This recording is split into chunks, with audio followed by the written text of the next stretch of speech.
ನಮಸ್ಕಾರ ಎಲ್ರಿಗೂ. ಹೇಗಿದ್ದೀರಾ ಎಲ್ಲರೂ? ಚೆನ್ನಾಗಿದ್ದೀರಾ ಅಲ್ವಾ? Welcome back to my channel. ನೀವು ನೋಡ್ತಾ ಇದ್ದೀರಾ Deepa's kitchen and lifestyle blog. ಇವತ್ತು ನಾನು ನಿಮ್ಮ ಜೊತೆ ಏನು ಶೇರ್ ಮಾಡ್ತಾ ಇದ್ದೀನಿ ಅಂತ ಹೇಳಿದ್ರೆ, ಹೆಲ್ತ್ ಟಿಪ್ಸ್ ನಾನು ಕೊಡದೆ ತುಂಬಾ ದಿನ ಆಯಿತು, ಹೆಲ್ತ್ ಟಿಪ್ಸ್ ವಿಡಿಯೋ ಮಾಡಲಿಲ್ಲ. ಇವತ್ತು ನಾನು ಹೆಲ್ತ್ ಟಿಪ್ಸ್, ಒಂದು ಸೂಪರ್ ಆದಂಥ ಹೆಲ್ತ್ ಟಿಪ್ಸ್ನ ನಿಮ್ಮ ಜೊತೆ ಶೇರ್ ಮಾಡ್ತಾ ಇದ್ದೀನಿ. ಇದು ಹುಡುಗಿರ್ಗಂತೂ ತುಂಬಾನೇ ಉಪಯುಕ್ತ ಅಂತ ಹೇಳ್ಬೋದು. ಎಸ್, ನಾನು ಹೆಲ್ತ್ ಟಿಪ್ಸ್ ಅಂತ ಹೇಳಿದ್ನಲ್ಲ, ಮೊದಲನೇದಾಗಿ ಇದು ಏನು ಅನ್ನೋದನ್ನ ನಾನು ನಿಮಗೆ ತಿಳಿಸ್ಕೊಡ್ತೀನಿ. ಆನಂತರ ಇದರಿಂದ ಉಪಯೋಗ ಏನೇನು ಅನ್ನೋದನ್ನ ಕೂಡ ನಾನು ನಿಮಗೆ ತಿಳಿಸ್ಕೊಡ್ತೀನಿ. ಮತ್ತೆ ಇದನ್ನ ಯಾವ ರೀತಿ ಮಾಡೋದು ಅಂತ ಕೂಡ ನಾನು ನಿಮಗೆ ತಿಳಿಸ್ಕೊಡ್ತೀನಿ. ಸೊ ವಿಡಿಯೋ ಸ್ಕಿಪ್ ಮಾಡಬೇಡಿ.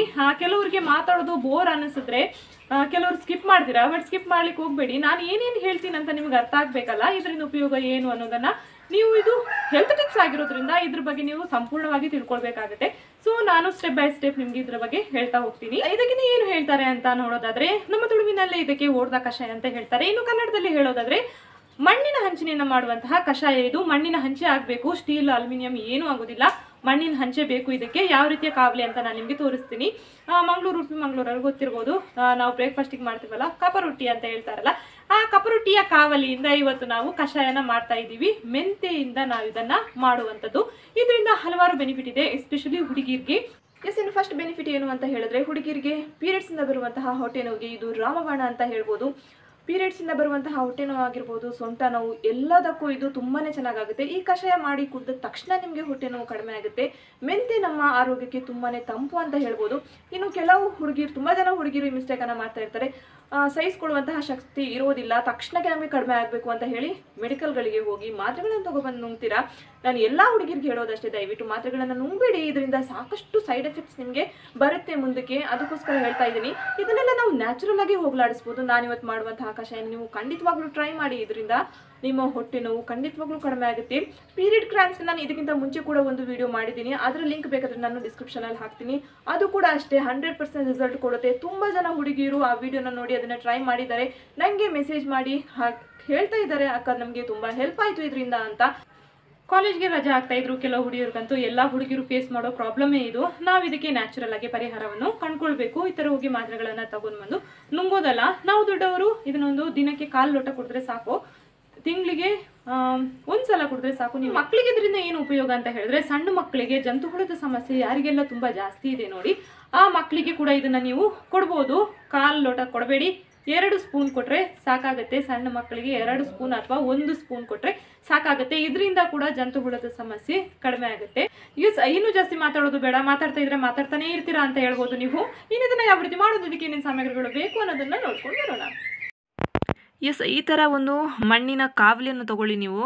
ಈ ಥರ ಮಣ್ಣಿನ ಯಾವ ಪಾತ್ರೆ ಇದ್ದು ಕೂಡ ಆಗುತ್ತೆ. ಈ ಥರ ಮಣ್ಣಿನ ಕಾವಲಿ ತಗೊಳ್ಳಿ. ನಾನು ಕೈಯಲ್ಲಿ 1 ಮುಷ್ಟಿ ಆಗುವಷ್ಟು ಮೆಂತೆನ ಹಾಕ್ಕೊಂಡಿದ್ದೀನಿ ನಾನಿಲ್ಲಿ.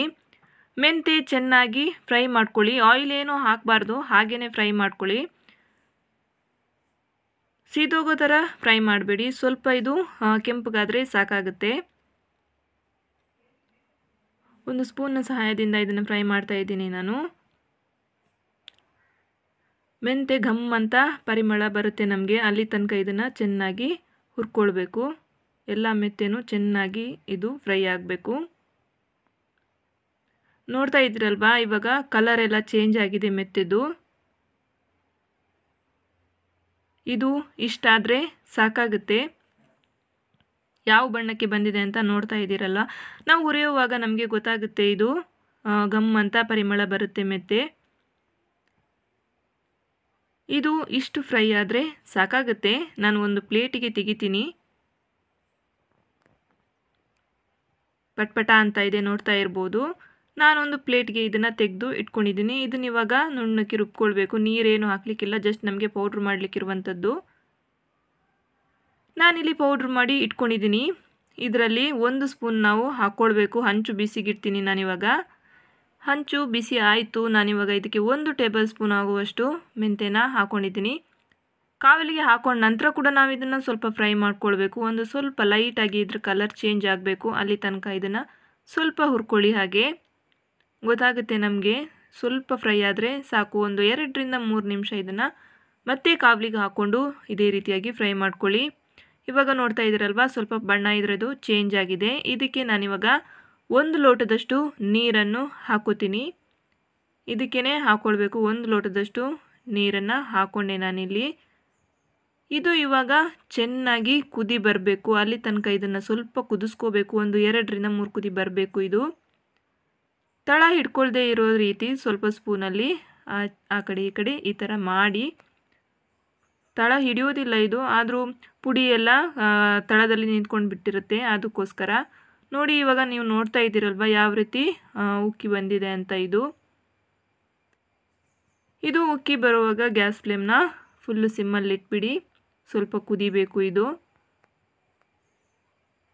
ಸ್ಪೂನಲ್ಲಿ ಈ ಥರ ಮಾಡ್ತಾ ಇರಿ. ಚೆನ್ನಾಗಿ ಇದು ಕುದಿ ಬಂದು ಆಯಿತು. ಇದು ಇಷ್ಟ ಆದರೆ ಸಾಕು. ನಾನು ಒಂದು ಗ್ಲಾಸ್ಗೆ ಹಾಕೋತೀನಿ. ಇದು ಬಿಸಿ ಬಿಸಿ ಇರೋವಾಗಲೇ ಕುಡಿಬೇಕು, ತಣ್ಣಗಾದ್ಮೇಲೆ ಕುಡಿಬಾರ್ದು. ಎಸ್, ನೋಡ್ತಾ ಇದ್ದೀರಲ್ವ ಕಷಾಯ ರೆಡಿ ಆಯಿತು. 1/4 ಲೋಟದಷ್ಟು ಇಟ್ಕೊಂಡಿದ್ದೀನಿ ನಾನು. ಇದು ಬಿಸಿ ಬಿಸಿ ಇರೋವಾಗಲೇ ಹೀಗೆ ಇದನ್ನು ಕುಡೀರಿ.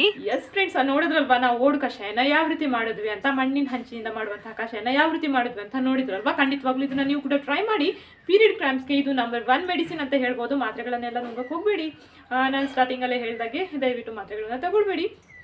ಇದನ್ನು ನೀವು ಖಂಡಿತವಾಗ್ಲೂ ಟ್ರೈ ಮಾಡಿ. ರಿಸಲ್ಟ್ ಯಾವ ರೀತಿ ಬಂದಿದೆ ಅಂತ ನನಗೆ ಮತ್ತೆ ಕಮೆಂಟ್ ಬಾಕ್ಸಲ್ಲಿ ಹೇಳಿ ತಿಳಿಸಿ.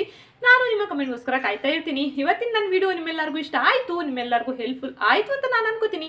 ಇವತ್ತಿನ ನನ್ನ ವಿಡಿಯೋ ನಿಮ್ಮೆಲ್ಲರಿಗೂ ಇಷ್ಟ ಆಗಿದ್ರೆ ಪ್ಲೀಸ್ ವಿಡಿಯೋಗೊಂದು ಲೈಕ್ ಕೊಡಿ. ಹಾಗೆ ನಿಮ್ಮ ಫ್ರೆಂಡ್ಸ್ ಆ್ಯಂಡ್ ಫ್ಯಾಮಿಲಿಗೆ ನನ್ನ ವಿಡಿಯೋನ ಶೇರ್ ಮಾಡಿ ಅಂತ ಕೇಳ್ಕೊತೀನಿ. ಇನ್ನು ಯಾರೆಲ್ಲ ಸಬ್ಸ್ಕ್ರೈಬ್ ಮಾಡಲಿಲ್ಲ ನನ್ನ ಚಾನಲ್ಗೆ ದಯವಿಟ್ಟು ಸಬ್ಸ್ಕ್ರೈಬ್ ಮಾಡಿ ಎಲ್ಲರೂ ಕೂಡ.